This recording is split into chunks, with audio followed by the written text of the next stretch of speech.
Afternoon, everyone. My name's Emily from Warwickshire Libraries. I'm just going to share my screen. So hopefully you'll be able to then see our presentation this afternoon, and we'll make a start. Jess, can you see that okay? Is that okay? Yeah, I can see that, yeah.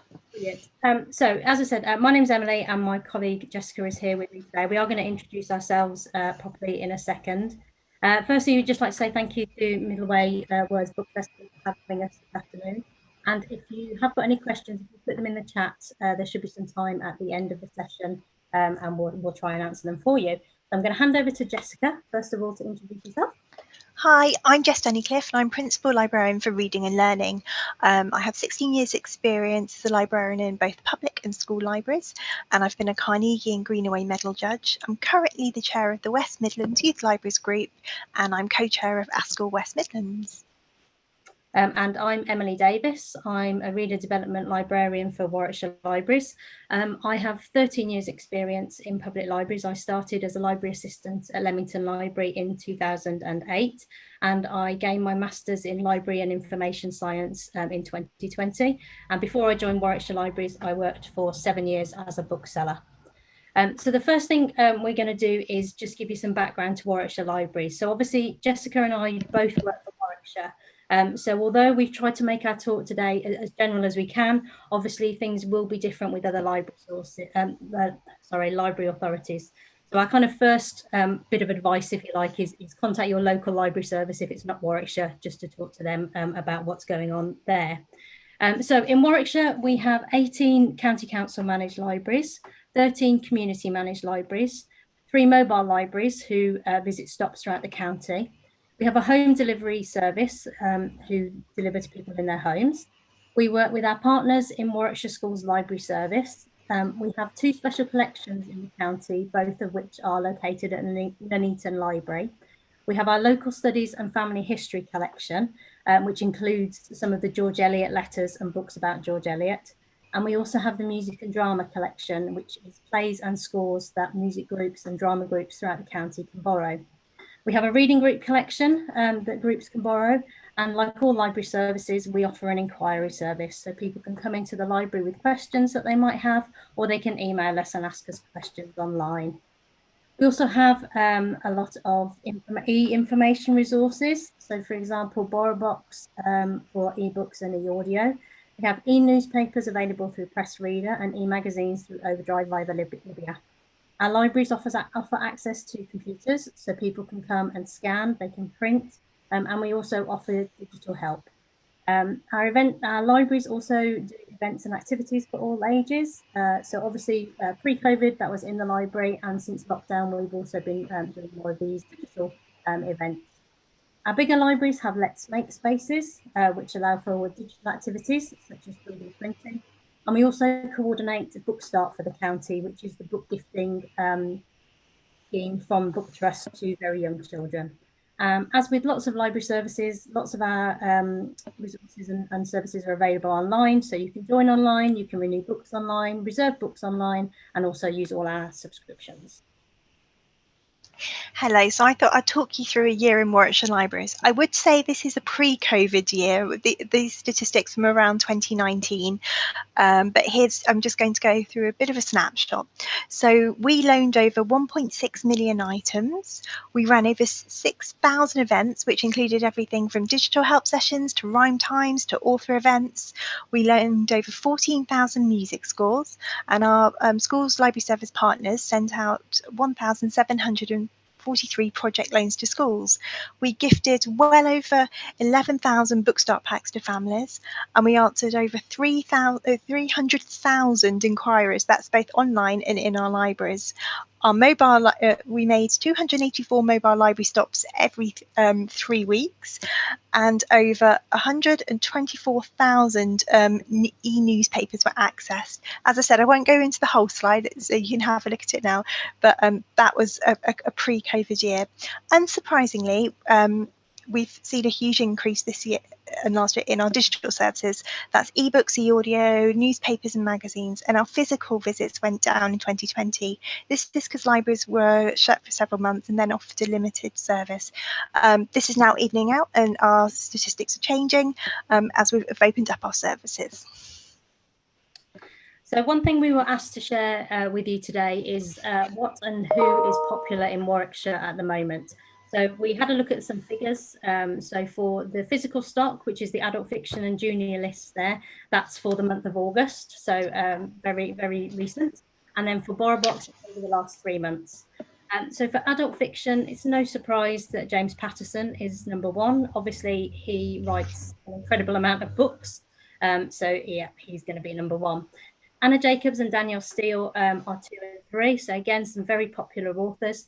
And Lee Child and Peter James are the last 2 in our top 5. So just emphasising how popular crime and thrillers are, especially in Warwickshire. For junior fiction, Daisy Meadows comes out on top. So remember, this was over the summer holidays, so with the summer reading challenge. So Daisy Meadows writes the Rainbow Fairy selection of books. Julia Donaldson is number 2. Of course, she's amazing. The Gruffalo, Zog, some of our favourite books. Adam Blade, who writes the Beast Quest series, at number 3, and Francesca Simon, who writes the Horrid Henry books, is at number 4, with David Williams at number 5. On BorrowBox, when I did the figures for the last 3 months, ebooks and e-audio were strikingly similar, and so it's the top 5. Number 1 is The Thursday Murder Club by Richard Osman. Again, a hugely popular book over the last year or so, and we're eagerly awaiting the second one, which hopefully will be hitting library shelves soon. Number 2 was Mrs. Death by Selena Godden, and number 3 was Secrets of Santorini by Patricia Wilson. So both of those books have got a little star next to them that just shows that they're part of what we call our Read, Listen Now collection.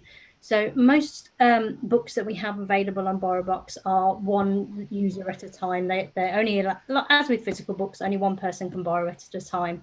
However, for some titles, we are offered multiple access for a select period of time, and that's offered by various publishers to various authors.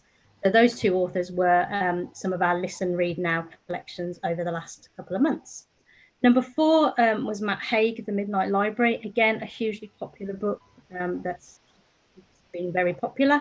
And number 5 is Where the Crawdads Sing by Delia Owens. Okay, so we're also looking at how stock is selected for Warwickshire libraries. I would say this is specific for Warwickshire, so please do check with other library authorities as their processes may be different. You can do that by checking on the website of the Library Authority. It's a good place to start, or by contacting them on their inquiry email. So for Warwickshire, what our stock is, that includes books in all formats, audio-visual materials, community language materials, newspapers and periodicals, reference materials, electronic information, magazines, microfilms, and any other print or non-print format that can be made available as a source of information, education, or recreation. We have a stock policy. It's currently being updated, but it is still valid. And that's the Library and Information Service provides a wide range of books and materials to meet customer needs, including both popular and specialist stock. We aim to provide the best value for money available to us. So why do we have a stock selection policy? Well, every year, there's around 185,000 titles published annually in the UK. Even in a large county such as Warwickshire, it's impossible to buy every title, so choices have to be made. So we use a criteria for selection. This includes the popularity of the author or the subject, the authority and reputation of the author or publisher, value for money, will it be well used, is it attractive, and well produced. For example, how robust is it? If the binding falls apart after one person has read it, it's not great value for money. We also have to think about safety. For example, if there's lots of staples in something, it could cause harm. And also practical things such as, will it fit on our shelves? Is it accurate and up-to-date information? Will it provide better choice for our customers? Does it reflect the county's social and cultural diversity? So How is our stock chosen? We use a combination of library supplier selection with staff oversight and staff selection. We use major library suppliers who process our stock ready for shelves, such as date labels and book jackets, as well as a range of specialist booksellers. Membership of a purchasing consortia enables us to improve the effectiveness of our purchasing and achieve significant savings in public expenditure. So, what goes where? New material is selected on a coordinated county-wide basis to ensure effective coverage. Selection criteria are informed by evidence-based management performance tools, as well as customer feedback and recommendations. We love getting recommendations. We also undertake a range of consultation, including surveys and discussions with community groups to ensure we meet the needs of our diverse communities. So how do we keep our stock fresh? Well, we use the managed movement of stock between our libraries enables us to achieve the best value from items in stock and the stock fund, and ensures a constant supply of fresh stock to improve the range available for our customers. So as just mentioned there, most of our books do come from our library supplier. But for those that don't, obviously we then have some processing to do before it can go onto our shelves. It doesn't just arrive ready and can go straight out. So obviously with processing, we have to give it a jacket, a date label and a tag so that it can be used through our self-service machines. Obviously that all takes resources, both physical and staff time. We also have to make sure that an item has a catalogue record and that that catalogue record is accurate so that borrowers can find it. So again, we do sometimes have to look at an item and make sure that the catalogue is correct, and also that it's in the best location for a reader to find it. So for some books, and especially if you're familiar with the Dewey system, which we use in our libraries, sometimes it can place a book in quite an eccentric place.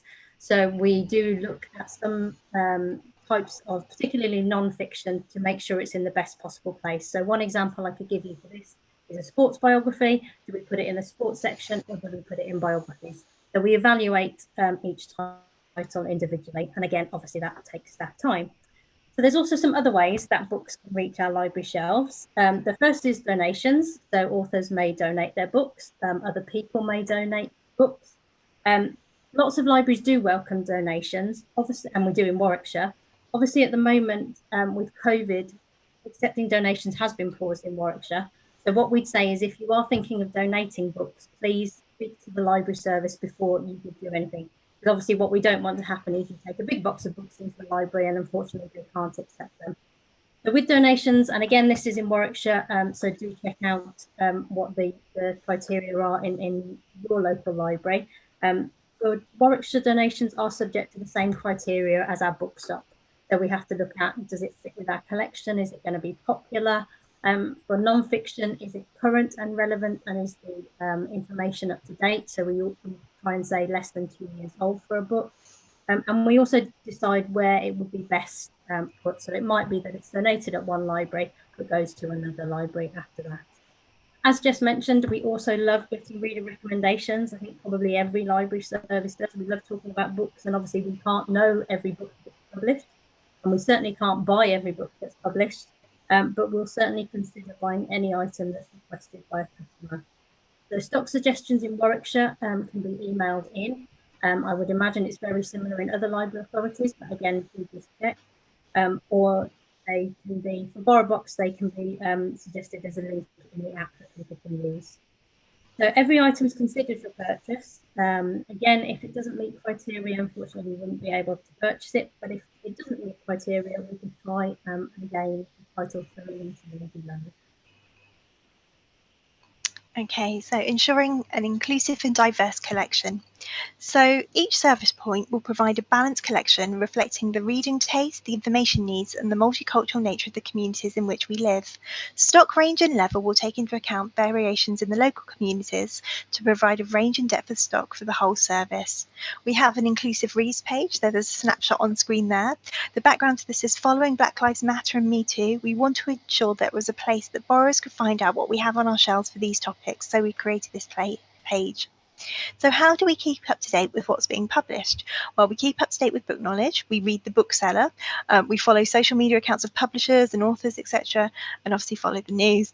Our lists are updated when new stock is ordered, and there's a scroll at the top of our pages that changes. We have a library blog and social media posts which feature diverse ranges of stock. And we have promotions for events such as Pride Month and Black History Month in libraries and online. We have books and resources in languages other than English. This also includes dual languages. For example, we have a Polish collection in our Leamington Library, and our web pages can be searched to find resources easily. So I'm just going to quickly talk a little bit about digital resources. So we've mentioned some of the subscription sites that we have in Warwickshire. Again, different library authorities will have different ones. So for ebooks and e-audio in Warwickshire, we use BorrowBox. E-magazines come through Overdrive. Newspapers via Press Reader.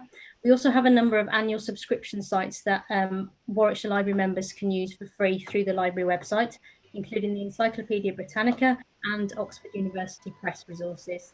And with a Warwickshire Library card, our members also gain access to classical music streaming via Naxos. So with digital resources, there are a number of points to consider. Obviously, they're available 24/7, 365 days a year, unless they're in maintenance, of course. And a lot of digital resources do offer various accessibility options. So, for example, with BorrowBox, to help those with the visual impairment, they can change the font size, they can change the font itself, and they can also change the background to make the contrast better. There are also dyslexia-friendly fonts available on BorrowBox too, and a lot of the resources will work with screen readers as well. Obviously, because they are online, they are kept up to date, the information is updated regularly. And for things like BorrowBox, it does mean that we're able to get access to authors that maybe are lesser known, that might not have big marketing budgets, US authors, for example, as well. But as with all things, there are costs to be involved. Oftentimes, costs are higher for digital resources than they are for physical. Oftentimes, we're only allowed one user at a time. So, for example, with BorrowBox, most of our books, as I mentioned, are one user at a time. That's very similar to physical books, but it's still something to consider. Some of the resources might expire, or there may be renewal costs if we want to renew our subscriptions. If, for example, on BorrowBox, a book may be available for 26 loans, and after it's been borrowed 26 times, we might have to decide whether to repurchase it or not. Not all publishers do make their titles available for e-lending, and there may be things to do with digital rights that prevent books being available in those formats. And as with everything with online resources, it does depend on the user having the individual digital skills and confidence to use them, as well as access to a device and Wi-Fi in order to access them. And obviously, in the libraries, we can help with this. Pre-COVID, we were able to, as I mentioned, do one-to-one sessions with our IT officers if someone wanted support that way, or we could offer things like Silver Surfer sessions. And during lockdown, our IT officers did also provide IT support over the phone and digitally as well. So they hold regular coffee and chat sessions that people can come along to with their questions. Okay, so how we promote our books and resources. In our libraries, if you walk into one of our libraries, you'll see our eye-catching displays created by our members of staff, also staff selections and recommendations. We all love talking about books, so please do ask us for recommendations. There's via our social media. We have a blog, a Facebook, Twitter and Instagram, so please do follow us.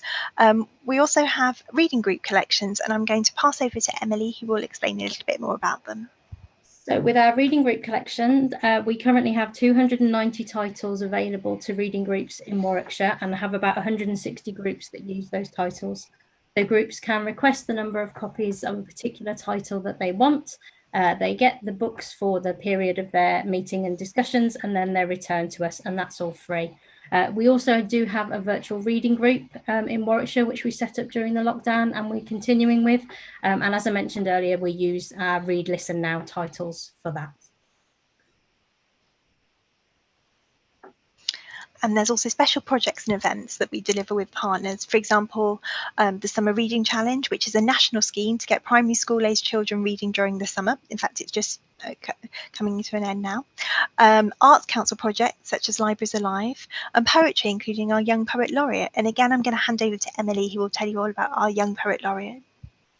So we're currently looking for our 7th Young Poet Laureate. The application period finished yesterday, so we're in the process of shortlisting from our applicants. With the Young Poet Laureates, they take on the role for a year. They may do various activities, they may do events, they may be the opening poet for a poet that we have an event in the library, they may read online, they may go to open mic nights. So there's lots of opportunities to write and perform their poems during the year. I'm also going to talk a little bit about author events. So these are just some general things really about how events work in Warwickshire, and some general things to think about for author events. So we arrange our events in a variety of different ways. We may arrange them with partners. So for example, we work with the West Midlands Readers Network. We work with an organisation called Poetry on Loan, and with an organisation called Authors Allowed. All of those organisations put us in touch with authors to deliver events in libraries, and obviously recently virtually. We may arrange our events with publishers or publicists, or the authors themselves may get in contact with us directly, and we arrange something there. So these points that I'm going to mention now, they're just a few things. They're by no means a complete list of everything to do with events, but they're just some things that might be useful to think about. So some authors will do events in libraries for free. Some are happy with a set fee, and others will specify. So if you're an author and you're arranging an event, obviously libraries will have budgets that they need to meet, and they may not have a lot of budget. So just make sure those conversations are happening really quickly about the fees and your expectations. So do you want your travel costs covered? Do you want food, accommodation, anything like that? Obviously, if you're doing a digital event, there may not be accommodation fees, but it's worth thinking about. With expectations, so for example, timing, how long is the event? How long are you happy to talk for and answer questions for? And how long will the event be altogether? So recently with our digital events, we've kept them to an hour, because that's obviously a long time to be staring at a screen. So we thought that was appropriate. But obviously in person, you might find they're longer, because people may come up to you afterwards and ask a question that they didn't want to ask in front of the whole audience.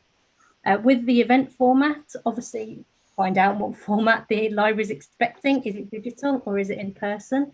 Is it a conversation style? So are you going to be interviewed by someone? Or is it more of an author talk where you stand up, talk about your books, and then answer questions?